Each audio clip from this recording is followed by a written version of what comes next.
Israeli ambassador Gilad Erdan, spoke at the United Nations against the vote for an immediate ceasefire. He made some important points. I want to highlight just a few of them.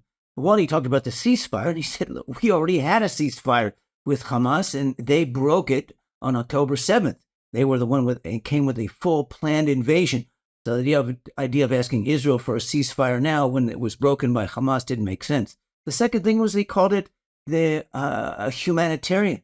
Well, what was humanitarian about this new ceasefire? That all of the humanitarian needs, if it's food, if it's water, if it's medical supplies, if it's evacuation of injured people, that's all being allowed right now by Israel. Israel is facilitating all the humanitarian aid. The only thing that this ceasefire would do wouldn't add any humanitarian aid. It would just give time for Hamas to regroup. So it really should be called a terrorist regrouping ceasefire. And it's interesting that also the use of words, why not just call it that? We want to give a ceasefire to allow Hamas to regroup. No, it was putting nice words. This is called a euphemism or whitewashing, putting nice words on something that's really wrong, which is really morally incorrect to do that in the first place.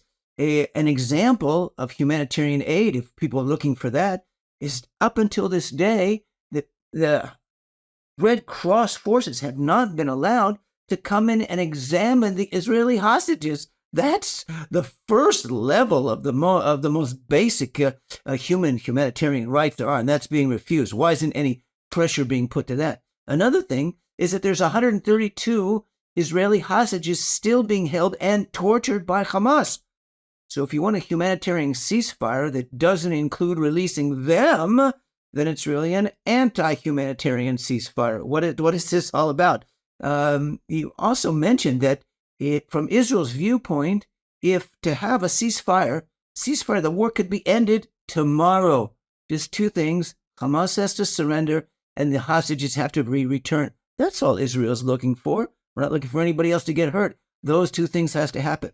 Another thing that's interesting was he said that to note, not looking to the past. People think we're coming into Gaza to get revenge, but that's not what it's about at all.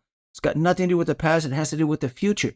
Because if Hamas is not debilitated, destroyed, having its capability taken away, it's going to regroup and attack again, and it could result in really a regional, entire Middle East war disaster, which this last war was supposed to be that, and thank God it was stopped from being it. But the amount of deaths and casualties would be much worse than that.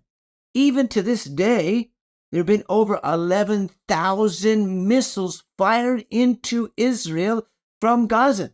This has got to be stopped. You can't stop that if you're going to have a ceasefire, which would allow them to regroup to do that. We have to take the missiles away from them.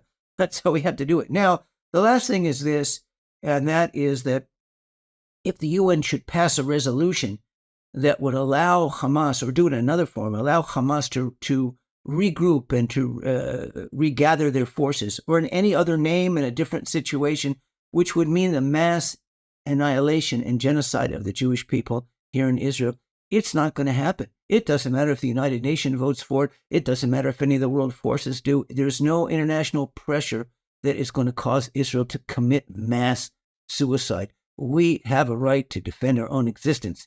Now, that was a little bit of background, and there's some other good points I hope we get a chance to look at, and we'll try to give you a link to that as well. God bless you, friends.